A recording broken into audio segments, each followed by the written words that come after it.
na cidade.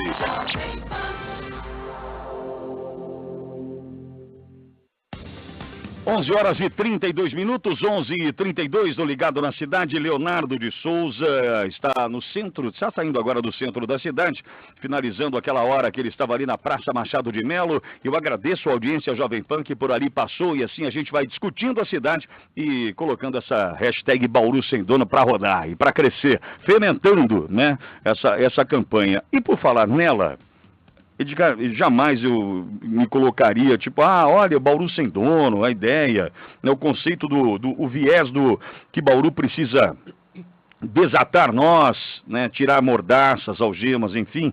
Mas sexta-feira a gente assistiu, você lá, presencialmente, eu aqui pela internet, a um momento muito importante da vida da cidade, um divisor de águas. Certamente. Eu considero dessa maneira. Concordo. Que foi a palestra do Silvio Barros e da Márcia Santin, e que tinha como intuito de ser o primeiro passo na implantação desse Conselho de Desenvolvimento, através da sociedade civil organizada, que era um processo de, você vai gostar, de sensibilização. Sensibilizou, né, Edgar? Sensibilizou. A mim, pelo menos, bastante. a mim muito também. Quais são as impressões, o que você tem a dizer sobre o que você assistiu lá na sexta-feira? Quais foram as anotações? Eu sei que você gosta de anotar, sim, até para pensar e refletir posteriormente sobre. O que você tem a dizer, Edgar?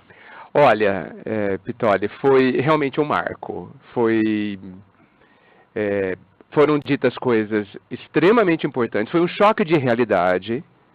Se muita gente não sabia as coisas que, por exemplo, o Silvio falou, ficou sabendo ali, né? E olha que quem estava presente ali, talvez 80% do PIB bauruense estava ali, né? Dos grandes mobilizadores de energias da cidade estavam ali, né? Então, assim, os ouvidos ali foram muito importantes. Né, os ouvidos presentes, a audiência foi muito importante. E, assim, muita coisa me chamou a atenção, mas talvez a de maior impacto para mim foi ele dizer que tudo o que cada um de nós fazemos traz impacto para o coletivo. Né? Pode parecer uma coisa óbvia, né? Mas o que nos escapa muitas vezes é o óbvio. O óbvio, ele se torna invisível, né, muitas vezes, né? Passa batido. Passa batido. Só que... É o automático. É o automático. Só que ele é determinante, muitas vezes. Né? Então, essa é uma constatação. O que ele disse é muito óbvio. Quem é que não sabe disso? Mas quem é que tem consciência disso? Todo mundo sabe disso. E pouquíssimos de nós temos consciência disso. Qual a diferença para você? Do saber e da consciência aí. Do saber e da consciência? Essa é uma informação, é uma frase, é um conceito conhecido, não é novidade, já foi dito há milhões de anos, vamos chamar assim. Mas consciência é viver baseado nisso, é não jogar a bituca de cigarro pelo carro, porque aquela bituca é um lixo, contribuindo para o lixo da cidade, é isso. Eu sou parte do lixo da cidade. Eu sou parte do lixo da cidade. Então, quando eu jogo ali, eu estou influenciando na vida de 400 mil pessoas. E eu acho que a palavra consciência, com sabedoria, né, é importante. A partir do momento, as leis espirituais, não sei se eu estou exagerando da forma que eu estou colocando, mas elas colocam da seguinte forma, isso é muito claro. Amigo, enquanto você é ignorante à situação, e muitos insistem em ser, beleza. A gente até tolera. Ok. Né? Até tolera. Até. Porque vai buscar conhecimento. Sim. Né? Agora, se você, a partir do momento que você tem conhecimento, aí, meu amigo, tem um negócio chamado cobrança que vem firme. Sim, automática. Automática. Você sabe que esse ponto que você falou é muito interessante, porque assim, você sabe que todas as leis brasileiras, acho que no mundo todo, ao serem publicadas no Diário Oficial, ninguém tem o direito de alegar ignorância. Sim. Mesmo sendo ignorante a elas. Concorda? Sim. Eu não leio o Diário Oficial, por exemplo, saiu uma lei lá ontem, eu não a conheço, eu não tenho ciência dela. E você pode infringi-la. Eu posso infringi-la e serei punido por isso. Porque eu não posso falar, eu não sabia. Né? Isso é muito interessante. Se nós, como humanidade, fazemos já assim e consideramos dessa forma, imagine as leis da natureza. Podemos nós alegar ignorância das leis da natureza? Chove no verão e faz frio no inverno. Não podemos. Então, o fato de que nós estamos todos interligados é uma obviedade que não temos consciência. E aí eu separo, sabe? Eu acho que a palavra saber, eu sei disso, ela é às vezes muito forte. Eu tenho dito o seguinte, eu tomei ciência disso, porque eu só sei quando faço. Ou quando mudo o meu modo de agir. E portanto, faço. Entende? Então, assim, isso aqui eu sei. Não, eu só tomei ciência. Eu ainda não consigo fazer. Então, não sei. Entende? Eu estabeleço essa diferença porque, assim, não, eu sei de... Não, mas você faz. Então, você não sabe. Porque saber e fazer significa que você mobilizou um conjunto de questões dentro de você, inclusive a vontade, inclusive a decisão verdadeira, e executou. Fazendo ou não fazendo uma coisa, não fazendo uma coisa negativa, fazendo uma coisa positiva. Então, tem que haver uma diferenciação. Então, por exemplo, em algumas situações eu não sei me portar. Então, eu só tomei ciência de que eu devo me portar de outra forma. Mas então, não agiu ainda. Não agi ainda. Então, quando eu jogo a bituca de cigarro, e eu estou dando exemplo que eu não fumo, pelo carro, pela janela do carro, eu sei, não, eu tenho ciência de que eu não deveria fazer isso. Mas eu não sei disso. Eu não sei fazer isso. Tanto que não faço. Tanto que não estou educado a ponto de automaticamente ou conscientemente não fazer. Então, a questão do que o Silvio disse lá na sexta-feira, na Senag, de que todo ato é político e traz impacto social, me fez lembrar, sabe o quê? Eu fui longe, hein? Manda ver. Você já deve ter ouvido falar, quem não ouviu falar, de um pronunciamento do chefe índio americano chamado Seattle, quando o presidente dos Estados Unidos levou a proposta através de um governador, olha, eu quero comprar as suas terras, lá no oeste americano. Né? E ele escreveu uma carta respondendo ao presidente. Eu vou ler só um pequeno trecho, você me permite? Por gentileza, Giga. Ele fala assim, a terra não pertence ao homem. É o homem que pertence à terra. Disso temos certeza. Todas as coisas estão interligadas, como o sangue que une uma família. Tudo está relacionado entre si. Tudo quanto agride a terra, agride os filhos da terra. Não foi o homem que teceu a trama da vida. Ele é meramente um fio da mesma. Tudo o que ele fizer à trama, ele fará a si próprio. 1887. Olha a sabedoria desse chefe indígena. 131 anos. Sim. Olha a sabedoria. Ou seja, nós não estamos falando de uma coisa que foi descoberta hoje. Né? A nossa integração, as coisas da terra, terra com T maiúsculo, as coisas da cidade, as coisas do grupo social, dos grupos sociais onde a gente participa, elas são todas impactantes. Não há ação sem impacto. Mas por que muitas coisas ali abordadas pelo Silvio, Edgar, pareciam tão óbvias e tão chocantes? São contrapontos. É um contrassenso quase. Né? Tipo assim, olha, vocês já estão pensando em tomadas nos edifícios? Então. Para os carros elétricos? Sim. Claro que não, seu burro. Sabe, tipo, sua ânsia, outra pergunta que ele fez, né? Vocês ainda estão preocupados em construir mais ruas? Né, para carros? Vai precisar de ruas. Né? Ele me espantou, evidentemente a gente não sabe de tudo. Os prédios em São Paulo não pedem mais garagens de carro. Impressionante. Impressionante. Carros compartilhados em Fortaleza. Em São Carlos, carros autônomos. Sendo testados, São Carlos a 160 quilômetros daqui. E São Carlos é um polo científico extremamente forte no estado de São Paulo e no Brasil. Né? Quem sabe disso? Né? Quem está saindo do seu círculo acanhado e percebendo esses impactos? Né? Porque a globalização traz isso. Né? O que acontece na China impacta o que está acontecendo aqui. Ele disse isso também. Destrói meu emprego. Então, e ao mesmo tempo, eu estive outro dia com um empresário que disse o seguinte para mim, é muito engraçado, mas o que acontecia em Nova York, 2 anos depois estava acontecendo aqui, em Bauru. Algumas tendências na comunicação, nos transportes, enfim, a gente percebia que muitas coisas que aconteciam em Nova York, 2 anos depois, que já é um tempo considerável, acontecia por aqui. Isso não acontece mais. Nós nos desligamos na percepção das tendências, Edgar. Quando não tem tomada para carro elétrico é porque a gente está desligado das tendências. É verdade. A gente está olhando para dentro da concha, vivendo dentro de uma concha, né? E o mar está mudando. Pô, não vai dar certo isso. Não, realmente não. Né? Nós teremos... Das creches, o mais incrível é que a gente vai ficar surpreso. E vai falar, puxa, fui pego de surpresa. Aí... É como aquela pessoa que eu encontrei há alguns anos, que ficou deprimida porque fez 60 anos. E eu perguntei, mas demora 60 anos para fazer 60 anos. Você não percebeu isso, não?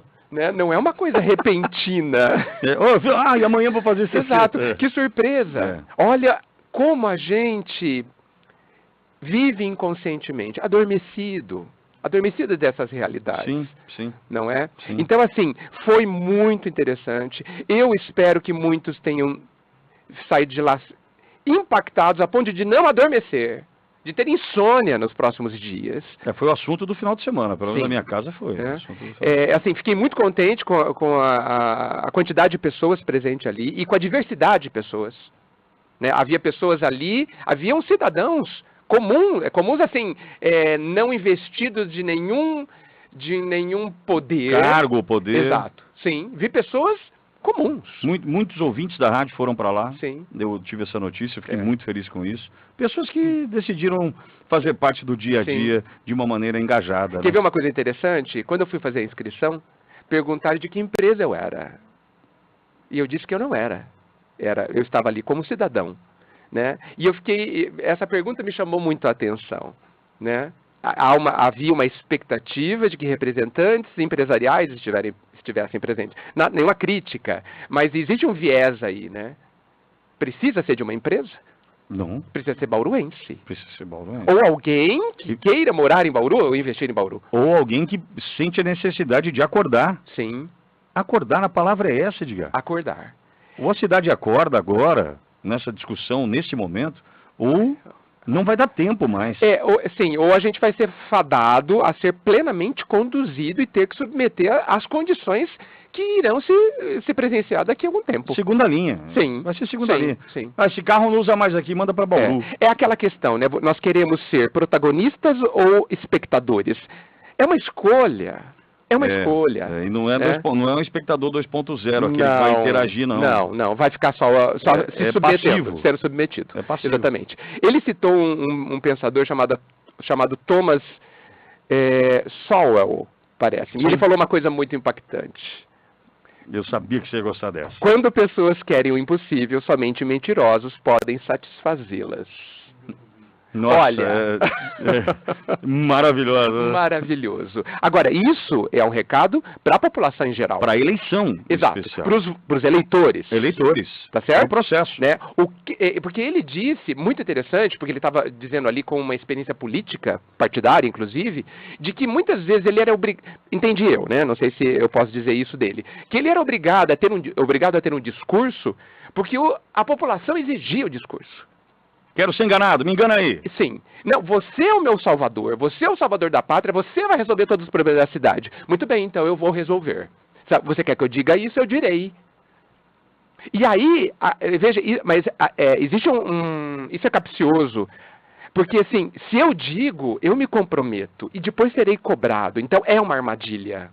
É uma armadilha. É claro que se eu não digo, eu também perco a possibilidade de tentar fazer. Então, nós precisamos de fazer, eu fiquei pensando, fazer algo antes desse discurso ser exigido. Chama refutação. Refutação, esse é o nome. Esse é o nome. É o refutar o discurso. É uma vacinação. É o que a doutora Helena Sato acabou de conversar com a gente. Tá. Em muitos momentos a gente precisa refutar, significa responder antes de ser questionado. Fantástico. Responder antes de ser questionado. Eu preciso atender a sua demanda, a sua expectativa. O que está pensando aí agora, Edgar, assim, mas isso é impossível de fazer. Aí eu já venho com a resposta. E nós faremos da seguinte maneira. Sim. Não assim, dessa forma. E vou justificar. Perfeito. É um projeto, chama de refutação, porque você tem a argumentação, né? Você justificando o seu projeto, e a refutação, que é estabelecendo relações de tempo, espaço, prós e contras, né? E justificativas que dão base àquilo. Perfeito. Porque uma coisa é você fala assim, eu vou fazer.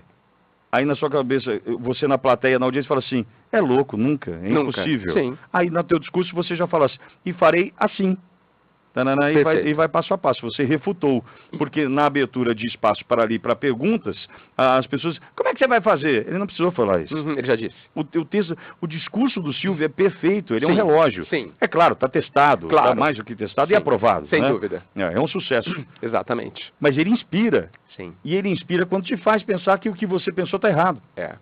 Quando você fala assim, não vai dar. Não dá. Sabe que ele... Sim. Pronto, ele é bom. Sim. Ele te inspirou. Outra coisa bastante interessante, que mais uma vez eu percebi a importância da ONU. Nos pontos lá do desenvolvimento. Sim, porque a ONU ela tem sido questionada no seu papel de unificação. Mas quando ela quer tratar de coisa política, Edgar. Exatamente. Né? Veja, o conceito é muito interessante, uma coisa supranacionalista, nacional, vamos chamar assim, mas a visão que ela tem global é muito interessante. Existem milhões de coisas dentro da ONU que precisam ser bem aproveitadas, e ele aproveitou uma delas. Né? Nós precisamos respeitar isso. Até porque pagamos pela ONU. E já está pronto. Já está pronto. Né? De novo a questão. Agora, o que eu percebo? Muitos de nós, e eu vejo isso muito dentro do empresariado, porque estou mais próximo, mas não só. É uma característica, acho que talvez universal. Nós nos sentimos muito bons. Sou bom pra caramba. Eu sou bom demais, eu não preciso que ninguém me diga, né? Eu já entendi tudo. Nossa, e você sabe, como professor, que é impossível ensinar alguém que pensa que já sabe. Não, é terrível. É impossível. É terrível. Né? Ele está fechado, bloqueado, ele não tem mais nada a aprender. Né? Agora, resta saber se ele faz. Não é? Então, é assim... E a decepção geralmente é a que vem acompanhada disso. Vem acompanhada. Veja, gente, nós precisamos nos autovalorizar sem sermos prepotentes. É um desafio quase paradoxal, mas não é. Eu reconhecer o meu valor na minha capacidade de aprendizado, de entendimento, de conexões, etc. Mas reconhecer que pouco sei, enorme capacidade e pouca coisa já estabelecida ainda. Porque assim, o mundo é gigantesco, a riqueza das pessoas é gigantesca, e sozinho eu sou muito pobre. Né? Por isso a importância do coletivo. Juntos, 400 mil pessoas em Bauru, pensando minimamente de forma positiva, de forma em prol da cidade, aonde a gente chega? Mas e esse é um pensamento que ele tem que ser avaliado da seguinte maneira. Eu impacto. Eu impacto no todo. Sim. Fazendo ou não fazendo. Fazendo ou não fazendo. Porque assim, se a pessoa achar que ela mora lá no último bairro, na última rua, Sim. Isso não importa para nós que vivemos em um outro lugar, numa outra situação, ou trabalhamos na empresa A e ela na empresa Z. Sim. Se ela achar que ela não impacta, a gente está... Alguma coisa desconectou aí, tem um ruído de comunicação. Sim, e penso eu a começar dela não reconhecer a própria grandeza, a própria capacidade de causar impacto. Olha o que nós vimos hoje aqui com a Dona Maria, Dona Aparecida. Dona Aparecida, da quadra? Da quadra 1. Ela faz impacto, ela causa impacto. O senhor é do Gazeta. Sim, e reconhece. Então você vê no discurso dela que ela sabe quem ela é.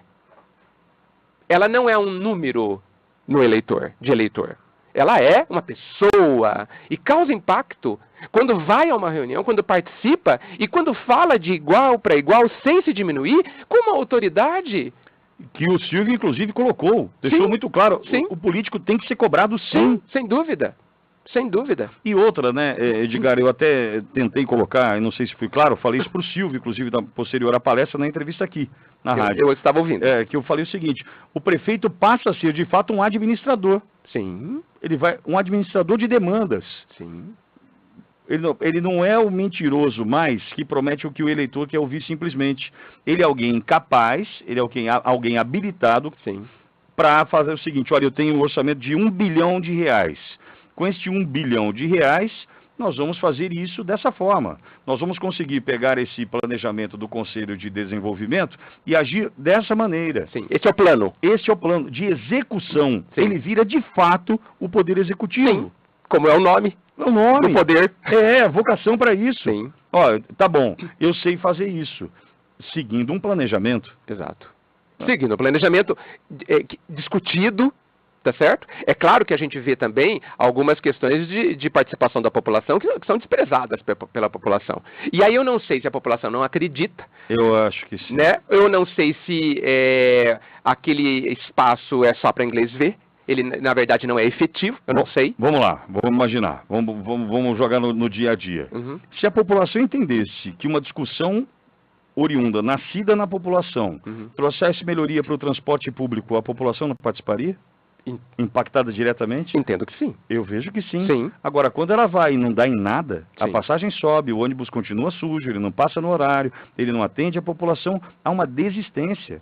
E essa desistência, Edgar, houve um processo de desmonte das associações de moradores em Bauru, justamente para mostrar o seguinte: vocês não têm mais representatividade.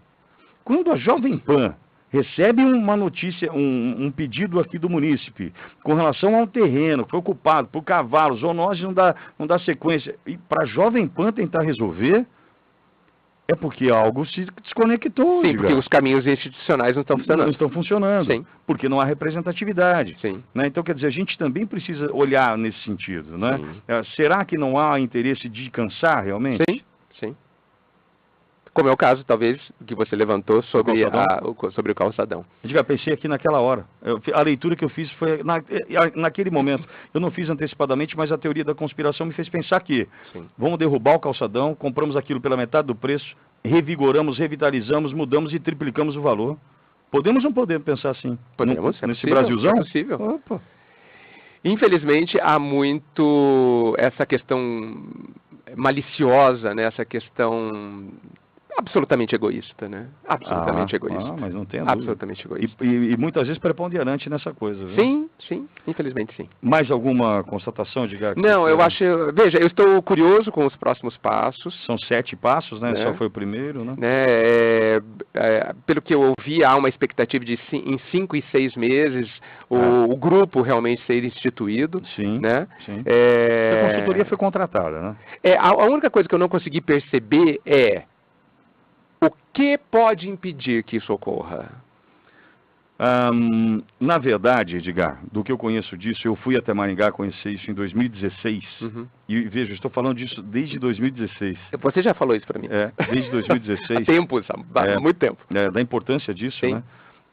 Há necessidade, sim. Não vejo dificuldade por parte de uma parcela da sociedade civil organizada. Tem muitos outros com interesses que não vão querer que aconteça. E estão ali para observar, né? E estão ali para observar e articular, né? Conhecer para tentar inviabilizar. Mas eu acho que a academia, as universidades têm um papel fundamental nisso, né? A sociedade civil organizada e o poder público. E se o poder público se calar e não se movimentar no sentido de vamos juntos, inviabiliza. Inviabiliza. Então, eu acho que se o Gazeta, se o sopro do raciocínio, né, do bom senso, da sensatez, tomar conta do Gazeta, ele vai olhar para isso com carinho. Por quê? 2 anos já se foram, de um mandato questionável do ponto de vista de resultados práticos. Tá bom, teoricamente tem muita coisa e tal, mas praticamente a cidade sente o trabalho do Gazeta, a do que se questionar. Então acho que era uma oportunidade sim de se alinhar. Ao mesmo tempo, a eleição da presidência da casa, colocando o Segala como presidente, o Segala estava lá, estava lá no evento. Eu ouvi. O Segala é um engenheiro, sim. Além de um promotor. Foi presidente ali, inclusive, né? Foi, então quer dizer, tem uma história junto com isso, então eu acho que vai ficar fácil. Entretanto, o bastidor é realmente bastante preocupante. Eu vou falar de novo aqui o que eu já disse hoje, Edgar. Esse é um comentário meu. No sábado, a primeira página do Jornal da Cidade não tinha uma linha tratando disso. Tinha uma foto no Rufino. 5 para o meio-dia. 5 para o meio-dia. Obrigado, Edgar. Obrigado, você também. Um ótimo Natal, de muita luz a todos nós, a toda a população. E que... A gente só se vê aqui em 2019. Só em 2019. Daqui a 2 semanas, 3 semanas. Sim. E que em 2019 nós hajamos, a gente se mobilize, a gente reconheça a nossa capacidade de causar impacto ao nosso redor e na população de forma geral. Vamos fazer pensar. Vamos fazer pensar. Obrigado, Edgar. Um grande abraço a todos. Trabalhei com Alex Franco, Leonardo de Souza, agradeço a sua audiência e volto 3 da tarde no Ligado na Cidade, 4 para o meio-dia, chegando a equipe do Camisa 10. Boa semana para você. Ligado na Cidade.